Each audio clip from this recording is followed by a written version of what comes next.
ठीक है। और इसी मैदान, यह मैदान किस आकृति का है? यह वर्गाकार आकृति का, यानी वर्ग के आकार का है। वर्ग यानी चारों ओर क्या समान। वर्ग का परिभाषा क्या होता है? वैसे आकृति जिनकी चारों भुजा आपस में क्या होती है? समान होती है, उसे हम लोग वर्ग कहते हैं। तो ये जो वर्गाकार आकृति का जो मैदान है, इसी मैदान में एक कोना में एक घोड़ा को बांध दिया जाता है, यानी आपका वह रस्सी 5 मीटर का, यानी ये केंद्र से इसको छू रहा है, मतलब कि ये 5 मीटर का रस्सी है, त्रिज्या हो गया 5 मीटर। ज्ञात कीजिए कि मैदान का उस भाग का क्षेत्रफल जहाँ घोड़ा घास चर सकता है, यानी यहां से लेकर यहां तक जो चर रहा है, ठीक है, उस भाग का क्षेत्रफल ज्ञात करने के लिए कह रहा है। ठीक है, यानी जो एक घोड़ा बांध दिया जाता है, मान लीजिए यहाँ पे खोटा है और उस घोड़ा को बांध दिया है, उस घोड़ा जो चल रहा है उसका जो रस्सी जो है वो 5 मीटर का रस्सी है। तो जो घोड़ा चलेगा तो क्या वो चलेगा तो 5 मीटर इस तरह चलेगा ना, तो 5 मीटर का आकृति बनेगा, सिंपल बात है। तो बोला गया है कि वो जितना चल रहा है उसका क्षेत्रफल ज्ञात करने के लिए बोल रहा है। ठीक है, चलिए आप लोग देखते ही होंगे। तो त्रिज्या कितना हो गया, यानी रस्सी का जो लंबाई है वो त्रिज्या है, वो कितना 5 मीटर का वो रस्सी है। यहाँ पे एक कोना में चल रहा है, इसका मतलब कितना डिग्री का कोण बना रहा है? 90 डिग्री का कोण बना रहा है, यानी आपका जो थीटा है वो कितना डिग्री हो रहा है? 90 डिग्री हो रहा है। ठीक है, जब 5 मीटर रस्सी से बांध दिया जाता है तब उस भाग का क्षेत्रफल, तब उस भाग का क्या, उस भाग का क्षेत्रफल। ठीक है, तो फॉर्मूला क्या होगा?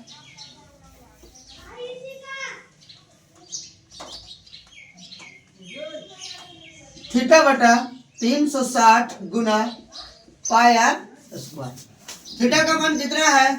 थीटा का मान है आपका 90 बटा 360 गुना पाई का मान 22/7, और यहाँ पे जो रस्सी का जो लंबा है और रस्सी का जो लंबाई है वो 5 मीटर है, यानी 5 गुना में 5। ये 0 और ये 0 कट गया, 9 4 36 कट गया, और 22 5 110 155, यानी हो गया 25 5 5 25 और 22 2 5 10 5 10 5। यहाँ पे कटेगा, सॉरी कटेगा, यहाँ पे 2 दूगुना 4 और 2 11 22 कट गया। तो 11 5 5 25, 25 को 11 से गुना करेंगे, 5 2 5 2 5 7 275, 275 बटे में कितना? 7 दूगुना 14, भागा लगाएंगे, 14 एकम 14 3, 14 दूगुना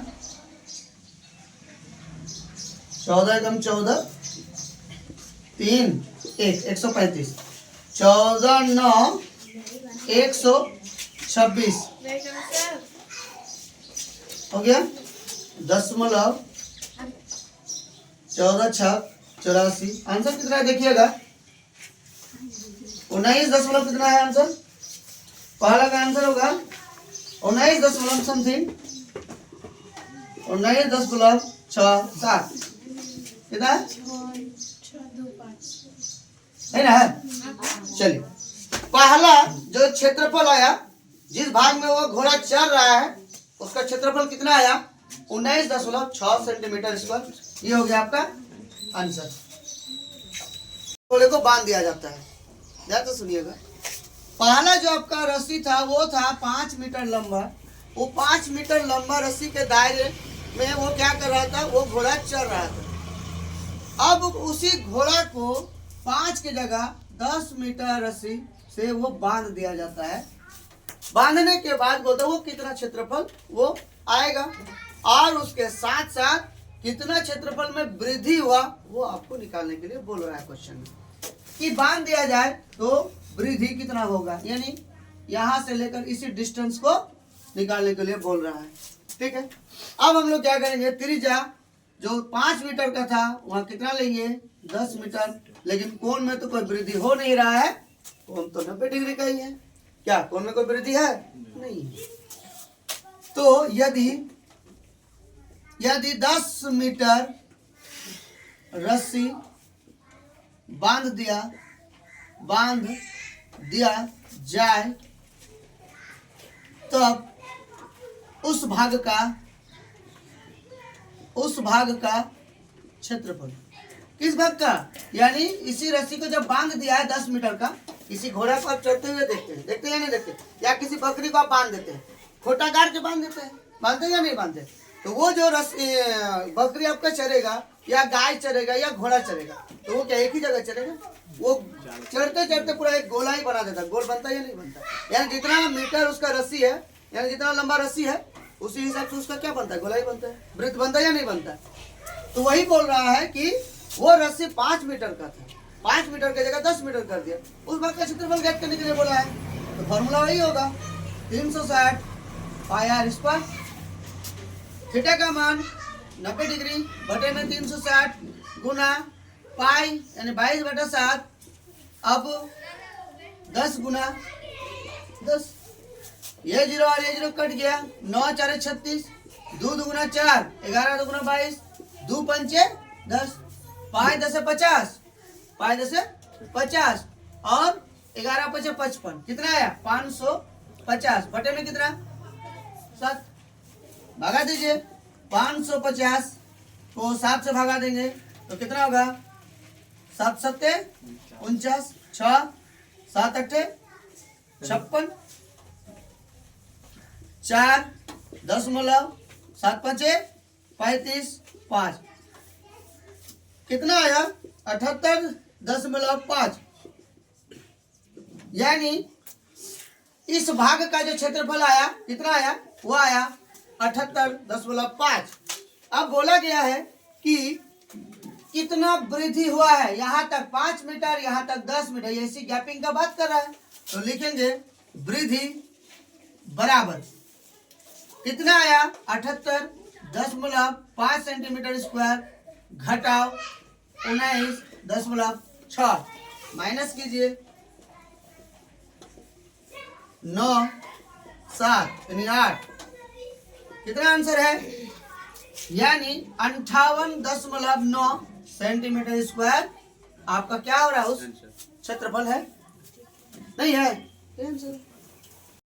आपके सबके घर में क्या होगा, छाता होगा या नहीं होगा, तो क्या बोला, एक छतरी में 8 ताने जो बराबर दूरी पर लगे हुए हैं, आपका जो छाता है उसमें कितना ताने हैं, 8 गो ताना है, क्या गो ताना है 8 गो, अगर इसको हम लोग थोड़ी देर के लिए कर देंगे ना तो मेरा देखिए छाता बन गया, बना 8 ताने जो बराबर दूरी पर लगा हुआ है, बराबर दूरी पर लगा है, और छतरी को 45 सेंटीमीटर त्रिज्या वाले एक सपाट वृत्त मानते हुए, यानी जो छतरी आपको दिख रहा है उसका त्रिज्या जो है वो कितना का है 45 सेंटीमीटर का, यानी इस केंद्र से यहाँ तक कितना है 45 सेंटीमीटर, तो लिखिए छतरी का त्रिज्या या कितना है आपका 45 सेंटीमीटर, लेकिन इस छतरी में आपको थीटा नजर नहीं आ रहा है, नहीं आ रहा है, आगे क्या बोला है, 2 क्रमगत तानों के बीच, 2 क्रमगत यानी एक ताना ये एक ताना, 2 ताना हुआ, इनके बीच क्या बना, त्रिज्याखंड बना, क्या बना त्रिज्याखंड बना, लेकिन आपके पास त्रिज्याखंड का कोण पता नहीं है, पता है नहीं पता, लेकिन ये तो पता है इस वृत्त का मान कितना होता है 360 होता है, समझ में आया, क्या है जो ताना है आपके पास, छतरी में 8 ताना है, तो बटा कितना 8 बटा 8 काट देंगे तो आपका 2 ताने के बीच का कोण निकल जाएगा, 8 4 32 36, कितना 4 और 0 40, तो 8 पंचे 40, कितना आया दो क्रमगत ताने का बीच का जो कोण बना वो कितना डिग्री का कोण बना? 45 डिग्री का कोण बना। तो दो ताने के बीच बना कोण कितना बना? कोण 45 डिग्री। त्रिज्या भी 45, कोण भी 45। हो गया। अब बोला है, जो बोला है निकालो, दो क्रमगत ताने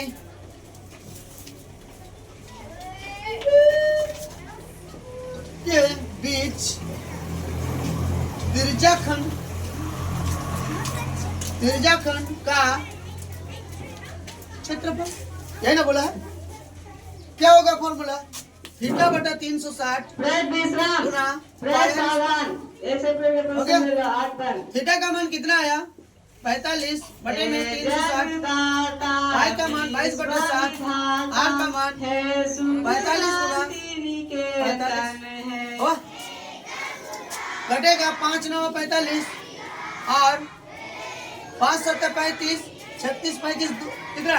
1 5 2 गुना 10 9 8 72 कट गया।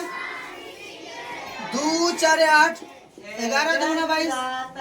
अब 45 को 45 से गुना कीजिए, कितना होगा? आपको पता ही है, एक बार वर्गमूल में हम लोग निकालते हैं। 5 5 25 में जोड़ देगा 5 4 20, यानी आपका कितना हो जाएगा? 20 25 गुना 11। ठीक है, कितना होगा देख लेते हैं। 45 गुना 45 20 25 है गुना 11, आंसर कितना है? 22 275 बटे में कितना? 4 7 28। आंसर कितना है? क्या पूर्णांक में है ना दशमलव में है?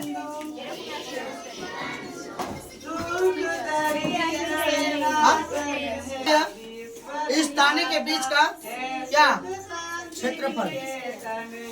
समझ में आया? यानी जो छतरी का जो ताना के बीच का जो त्रिज्याखंड बना, उस त्रिज्याखंड का क्षेत्रफल 22,275 बटे में 28 सेंटीमीटर। 5 गो व्यास बना हुआ है, 5 गो व्यास, 1 2 3 4, 1 2 3 4 क्या गो बारे? 1 गो 2 गो 3 गो 4 गो और 1 गो है। कहीं कहीं नजर नहीं आ रहा, इसी तरह हो गया। क्या को व्यास हुआ? 5 को व्यास हुआ। आगे बोल रहा है, और इस व्यास जो है वो कितना है आपका? उसका लंबाई है जो है, यानी व्यास जो है ब्रुच का व्यास 35 mm है, मिलीमीटर है। ठीक है। उसके बाद बनाने के प्रयुक्त जो 10 बराबर त्रिज्याखंड में विभाजित किया है। 5 गो है, क्या गो त्रिज्याखंड हो रहा है? देखिए तो, एक यहाँ से यहाँ एक त्रिज्याखंड हुआ, यहाँ से यहाँ एक त्रिज्याखंड हुआ, यहाँ से यहाँ हुआ, फिर 4 5 6 7 8 9 10। अब समझ में था व्यास 5 टू कितना त्रिज्याखंड में विभाजित हो रहा है? त्रिज्याखंड क्या हम लोग इसी को त्रिज्याखंड बोलते हैं। इसी को 2 गो 3 गो 4 गो 5 गो 6 7 8 9 10। समझ में आया? आगे क्या बोला है? आगे बोल, जैसे कि आकृति आपको 12.12 में दर्शाया गया, तो ज्ञात कीजिए कि कुल वंचित चांदी के तार की लंबाई ज्ञात कीजिए। तार का लंबाई, इसका मतलब परिधि का बात कर रहे। ठीक है, चलिए 1 नंबर में दिया है कुल वंचित चांदी के तार की लंबाई। तो यहाँ पे आप क्या निकालिएगा? त्रिज्या निकालिए। तो त्रिज्या क्या होगा? 35/2 यानी आधा, 10/2 यानी त्रिज्या कितना हो गया? आधा हो गया। कितना का? 35 का। अब निकालिए वंचित, कुल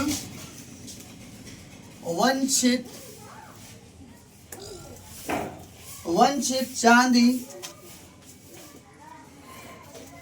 के तार की लंबाई हो गया। ये क्या है? परिधि है। परिधि प्लस कितना आपका व्यास है 5 गुना व्यास। व्यास क्या है, 1 गो 2 गो 3 गो करते करते क्या गो था आपके पास, 5 गो है, तो प्लस 5 गुना व्यास। परिधि का फॉर्मूला क्या होता है 2 पाई r प्लस 5 गुना व्यास। कितना है आपके पास 35। एक व्यास का जो लंबाई है वो कितना है 5 है, तो क्या गो व्यास है 5 गो, तो गुना 5। समझ में आया। 2 गुना पाई का मान 22/7 गुना r कितना है 35/2 प्लस इसको और इसको गुना करेंगे तो 5 5 25, 5 दिया 15, कितना आया 2 5 दिया 15 2 17, यानी 175। 2 और 2 कट गया, 7 5 35, दोनों को जोड़ेंगे तो कितना होगा, सॉरी गुना करेंगे तो 5 गुना 10, 5 गुना 10 और 1 11, 110 प्लस 175। पहला आंसर आ गया। आंसर कितना है देखिए 285, यानी इस वृक्ष का जो लंबाई है वो कितना आया 285 आपका mm आया। 2 नंबर में आपको क्या बोला है आंसर 285। 2 नंबर में बोला है कि वृक्ष के प्रत्येक त्रिज्याखंड का क्षेत्रफल, प्रत्येक त्रिज्याखंड यानी सबका बोला है, सबका बोला है। तो यहाँ पे ये जो वृक्ष दिख रहा है त्रिज्याखंड यानी थीटा का मान आपको पता नहीं है, पता है नहीं पता है, लेकिन इतना तो पता है कि इस वृत्त का जो वैल्यू होता है वो कितना होता है 360 डिग्री होता है। वृत्त का जो मान होता है वो कितना होता है 360 डिग्री। आपके पास वृक्ष की संख्या कितना है टोटल आपका 10 है, भागा क्या करेंगे 10, ये 0 और ये 0 कट गया, तो कितना है आपका थीटा 36 डिग्री आ गया। थीटा मिल गया। थीटा कितना आ गया, थीटा आ गया 36 डिग्री। समझ में आया। यानी ये जो वृक्ष है, वृक्ष की संख्या कितना है, यानी त्रिज्याखंड की जो आपका संख्या है वो कितना है 10 है। आपको बोला है कि प्रत्येक त्रिज्याखंड का क्षेत्रफल निकालिए, तो आप जो निकालिएगा त्रिज्याखंड का क्षेत्रफल, तो वहां पे आपको थीटा नजर नहीं आ रहा है, आ रहा है नहीं आ रहा है, यानी थीटा आपको निकालना होगा। हम लोग तो जानते हैं इस वृत्त का जो मान होता है वो 360 डिग्री होता है, और ये जो आपका त्रिज्याखंड है वो 10 भाग में विभाजित किया गया है, तो 10 से भागा देंगे तो आएगा कितना, प्रत्येक त्रिज्याखंड का जो कोण बनेगा वो कितना डिग्री का कोण बनेगा 36 36 36 36 36। समझ में आया। तो थीटा का मान आ गया कितना 36। आपका जो इस का व्यास है 35, तो इसका अगर हम लोग त्रिज्या निकालेंगे तो कितना होगा 35/2, यानी त्रिज्या हो गया 35/2 mm हो गया। अब निकालेंगे हमसे, हम लोग को निकल जाएगा। वृक्ष के प्रत्येक त्रिज्याखंड का क्षेत्रफल बराबर क्या होगा θ/360 गुना क्या पाई r स्क्वायर। थीटा का मान कितना आया, थीटा का मान 36 आया, बटे में कितना 360 गुना पाई का मान कितना होता है 22/7 गुना r स्क्वायर। r का मान कितना है 35/2 गुना 35/2। समझ में है। अब ये देखिए 36 है कम 36 क्या 0 है 1 गो 36 10 कितना 360 कट गया, 2 11 22 7 5 35 5 2 10 कट गया, बचा कितने 11 इधर 35, कितना बचा आपके पास, चलिए बनाइए।